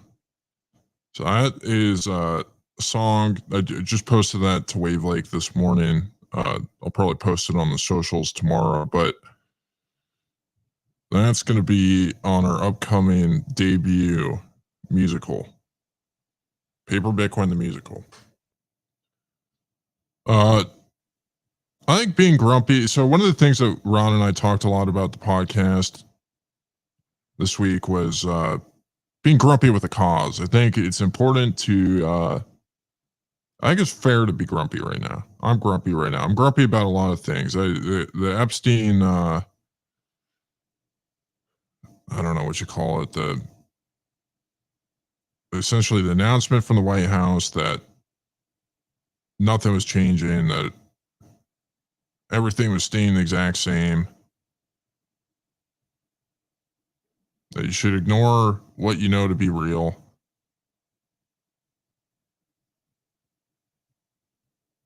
That made me grumpy. I think it's fair to be grumpy about that. I won't get mad at you if you're not grumpy about it, but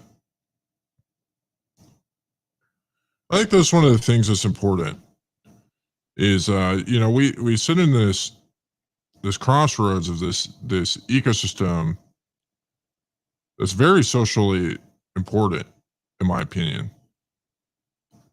There's going to be a lot of money, a lot of power in this ecosystem, and there has been already, but it's just going to only increase, and therefore it's going to be much more culturally relevant. Bitcoin podcasters are going, and They're going to be the CEOs of the biggest companies in the world as a result of paper Bitcoin.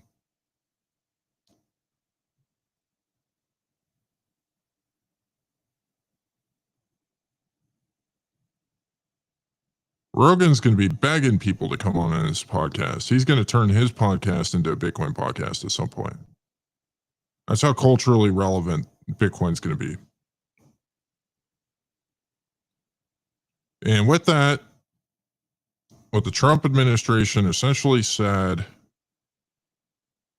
by saying that they weren't going to release anything about or pursue indictments of anybody that was victimizing these children with Jeff. They said that type of energy is coming to Bitcoin podcasting. That's where power will continue to rest.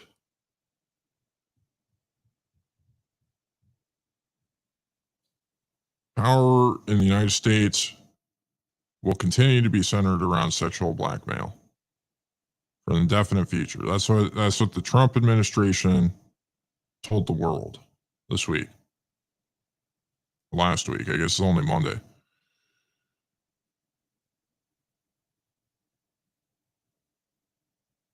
We talked on the podcast about the importance of being grumpy, but knowing how to channel your grumpiness in a productive way. And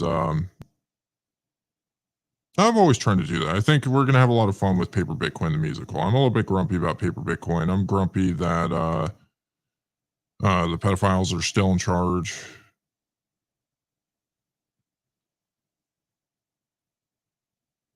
But I'm trying to be productive with it. I'm trying to find good, wholesome ways to be grumpy. Like writing music is one of the ways to do that. I think podcasting about Bitcoin is another way to do that. I mean, there's a lot of ways to be productive. Smoking cigarettes, spend time with my family. It's one of the nice things about getting grumpy is if I wasn't I feel like the grumpiness pushes me to unplug and to connect with other people around me, not to want to be on constantly monitoring the situation. I just get tired of it eventually. Okay, it's time to go into real life.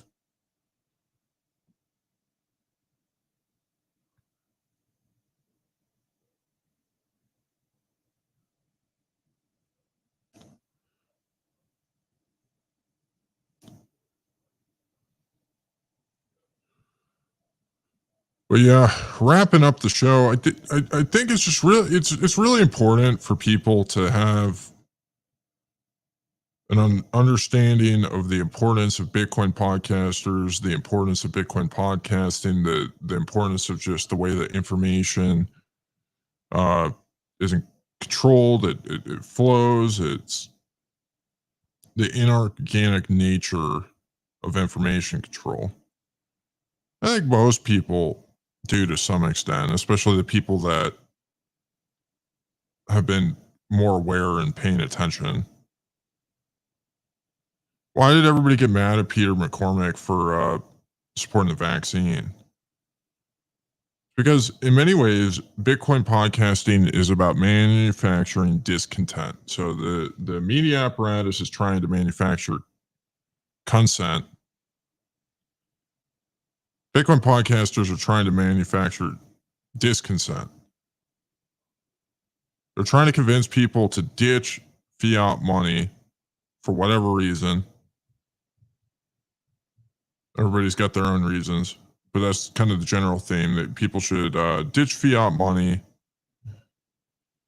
In order to ditch fiat money, people have to have a compelling reason not to consent to it. And so Peter McCormick's out there manufacturing consent for all the fiat bullshit that people are trying to manufacture disconsent against.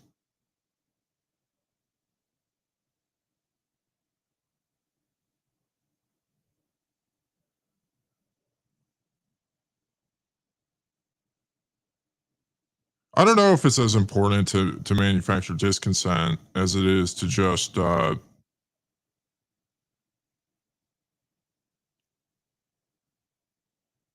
just explain things. Explain the idea of caring more about yourself. And people will come to the conclusion that things are kind of messy on their own. If you do that, if you give people permission to feel good about themselves, to not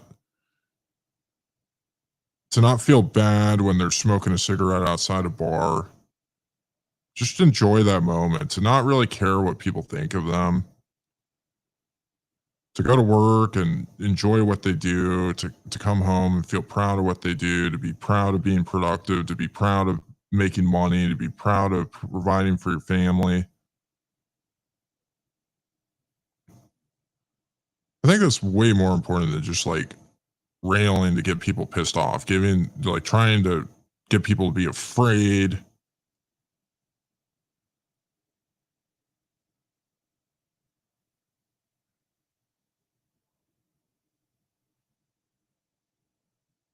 What I want to do with my content and with the show is I want to encourage people to go out and, to feel inspired to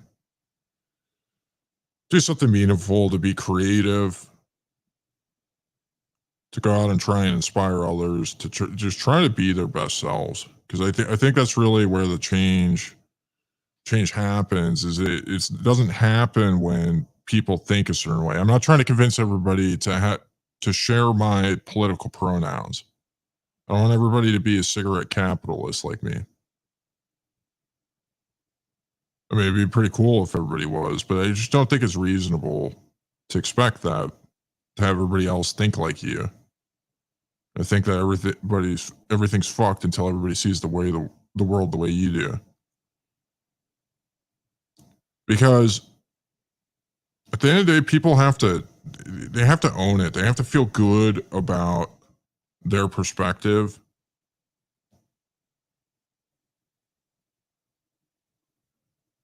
In order to really want to take any action in their own lives.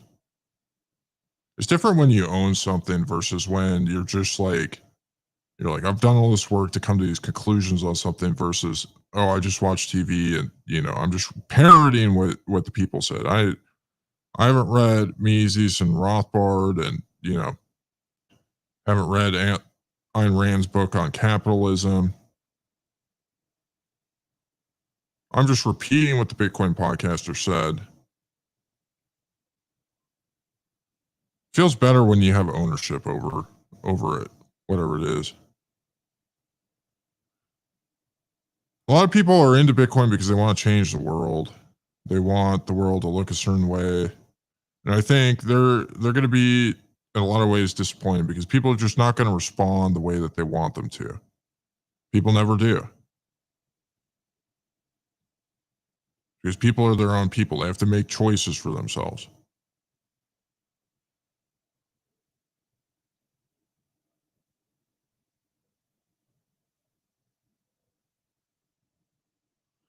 But I think all the change comes from yourself, and you have the opportunity at this point in history to do things that matter.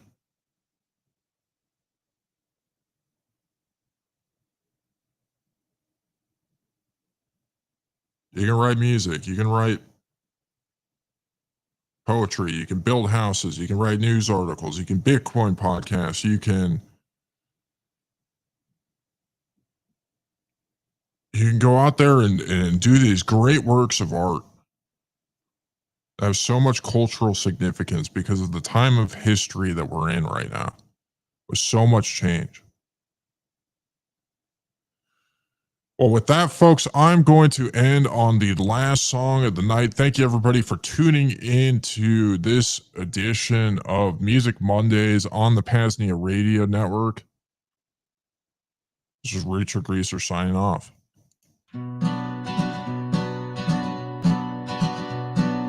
Bombs are raining, times are changing, masses raging. What is reality? Cars are burning, it's the fourth turning, people hurting. What is the malady? I'd love to change the world, but it doesn't want to change. change. I cannot speak for you. You're not a poem to be arranged. While it's all burning, some are learning, they're rebuilding, salvaging what is left. Some are reading, constantly seeking, always achieving, rejecting mediocrity. I love to change the world, but it doesn't want to change. I cannot speak for you. You're not a pawn to be arranged. Yeah.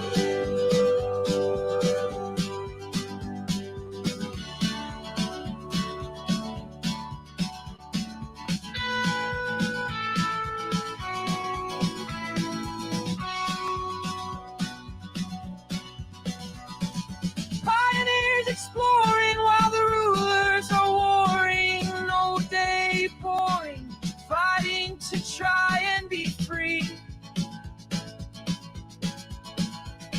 Cigarette smoking, it hurts just knowing the window's closing. Cyberpunk still has his dream.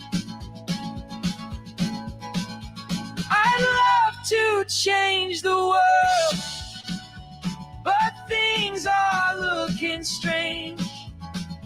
I can only speak for me and choose to try to change.